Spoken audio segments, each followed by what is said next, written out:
Welcome to Letters from My Attic. If you're a returning viewer, well, welcome back. If you're new to the channel, Letters from the Attic is my place where I try to take my rather chaotic thought process and try to grab things I've been thinking about for years and try to make some kind of sense out of them and present them in a way that is useful. Today I'm going to talk a little bit about riding my bike. I've had my bike for probably close to 20 years now. I'm ride in a suburban environment with good access to a lot of crushed gravel trails, some paved trails, some bike trails that are really just sidewalks labeled as bike trails, which have their own issues and problems. But at least you're off the street. To be clear about a few things. When I drive my car, I don't trust the people on the bikes. When I'm riding my bike, I don't trust the people in the cars. There are idiots in both parts, and a little bit of inattention by either side can cause a real problem. But let me tell you, when I'm on my bike, I'm aware of the fact that if I get inattentive, there may be a significant emotional event in my life as my body meets a ton of metal and plastic. I am trying to avoid that. That said, I know I need to obey the rules of the road, but I really don't want to stop if I don't have to, because, I'm not burning a little gas to get going again. I'm burning my energy to get going again. And if you're at the end of an hour, hour and a half, 2-hour ride, you really just don't want to spend any energy you don't have to.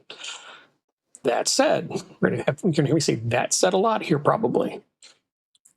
If I come up to a traffic light, I am stopping. In fact, what I'm probably going to do, if it's feasible, is slide up onto the sidewalk and hit the pedestrian light, the pedestrian crossing signal. Partly because if I am alone on the street, if there's no cars, I may not be enough to actually set off the signals to say, hey, there's somebody waiting, we need to change the signal. I may be waiting a long time for a green light. The other part is just gets me out of the traffic. A lot of those places you can get crunched are people turning who don't realize you're there. At least if I'm up on the sidewalk, I can pay better attention and I don't have to worry about the guy squeezing me from the side. Stop signs get to be a trickier thing. I mean, stop sign in a busy district is, it's definitely something I'm going to probably stop for, but looked at realistically, I am approaching a stop sign at a much slower rate than you are. Number one, I have more time to look and see around what's going on. I can stop a lot faster than you can. I can't accelerate as fast as you can.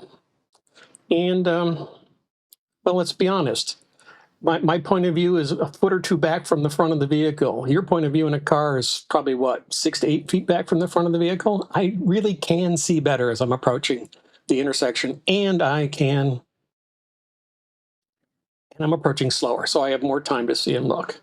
That said, traffic, I'm going to stop. I don't want to get hit. I do not want to. If my body meets a ton of metal and plastic, it's going to be unpleasant for me. But it does lead to some interesting interactions. I can never tell whether it's somebody who's worried because I'm on a bike and they just don't understand. I mean, I get it. When you drive a car, you're used to interacting with other cars, and when a bike shows up, your instincts, your instincts aren't right, so you're going to be ultra careful. Thank you. Be ultra careful.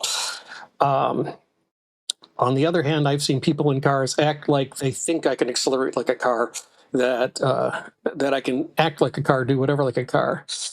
So they will stop and wait when I'm nowhere near the intersection yet. It's like, please go, get out of my way. Confession number one, get out of my way. I've also had a lot of people do things. The great example was the other day.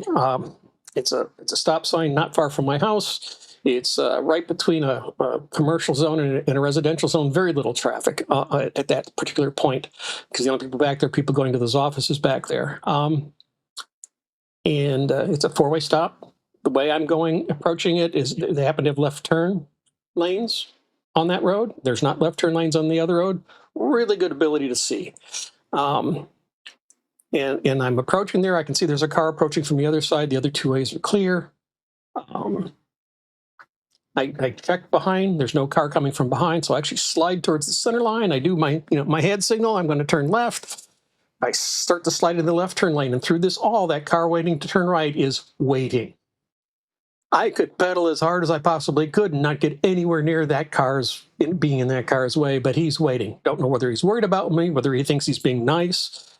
I let the bike go so he doesn't have to stop. Well, thank you, but I wouldn't have to stop if you go. So now I'm stuck with the decision. Do I run through the stop sign, which was what my original intent was, but with no traffic? I mean, knowing there was nobody there, or do I come to a stop because that's what I should do?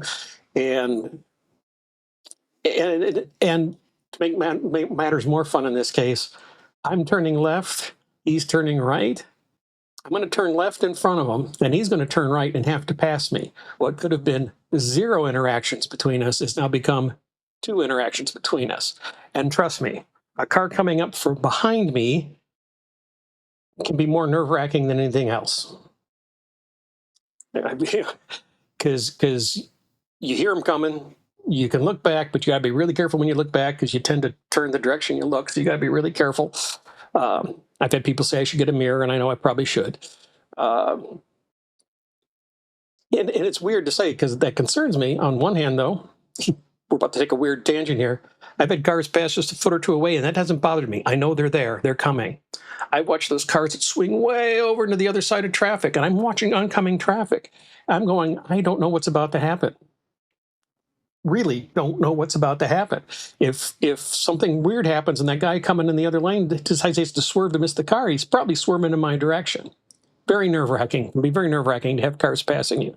But funny enough, better when they're a couple feet away over here than swinging all over the place, making you wonder what's going on. If it's been a while since you've ridden a bike, you've probably forgotten a lot of things about riding a bike. When you're riding in the street, we're supposed to kind of stay over in the margin, by the curb. But you'll find a lot of places that a lot of roads just don't have any room over there. I'd love to get out of the way, but there's nowhere to get out of the way, number one. Number two, that's actually the place where all the garbage ends up. So all the sticks, the stones, and whatever else is landed in the street, when the cars hit them, they get pushed to the side, and they're all built up there. And that's really hard riding to get into. So even if there is a shoulder, it's often not a pleasant place to ride. It gets kind of into that where I talk about the sidewalks that are bike trails. It's just that little crack every, 5-6 feet? It's just a little, and you ride, it's just a little irritating. For those of you who don't ride bikes, probably don't realize, actually, a lot of people who do ride bikes probably don't really realize, is that in most jurisdictions, I'm allowed to take a lane if I have to. And I have probably 3 or 4 times in 20 years taken a lane. I always did it when I thought that was the safest possible thing for me to do. And trust me, getting hit by a metal, a ton in plastic, I know will not be a nice event. I know I'm going to really anger those people in those cars when I take the lane. Trust me, I've been very, very careful about that. But I am entitled to a lane. In most jurisdictions, I do not have to stick in that shoulder. It's just a lot safer to be over there. The other thing you run into the shoulders is the storm drains. Those little slats in the storm drains, if your tires are the right size, they can grab you. And so you may be swinging out of that shoulder to not take that risk, because you don't want me doing that either. That'll be a sudden stop on my bike, and I'm flying through the air, and you're now wondering where I'm going to land.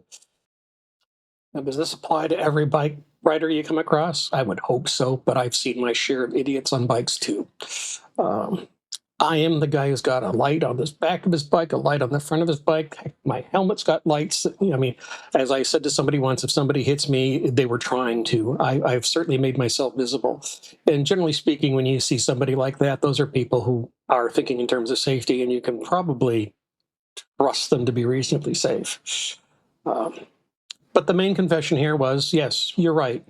Bikes don't want to stop if they can help stopping, because we're going to have to spend a lot of energy to get moving again, our own energy. And especially if you've already been riding for a while, that's tiring. If it's uphill, it's more tiring. And I guess I've got some pet peeves about the way that cars act around us. I understand, though, human nature. Like I said, when I ride my car, I don't trust the bikes. When I'm on the bike, I don't trust the cars. But if you can be a little bit more aware of the limitations of bikes and what they can really do and not do, especially those of you think you're being nice by letting me go first. Like I said, that one case, he might have been being nice and let me go first, but in reality, he made certain we interacted twice, and that was a problem. We didn't have to interact once, let alone twice. So if you could just be a little bit more aware of that, I'd appreciate it. And if you're a bike rider and you're not doing some of these things, if you're not paying attention to the rules of the road, not doing those things, well, you're the reason the cars act weird around us. So try to do better. So let me know what you think down in the comments. Any pet peeves, any specific issues, things that cars do that drive you nuts as a bike, things that bike people do that drive you nuts as a car. Hey, leave something down in the comments. Let's see what we can talk about down there. And if you like this kind of thing, want to see more of it, hit like, hit subscribe, hit the little bell, do whatever. You know, you probably know the routine. And have a good one.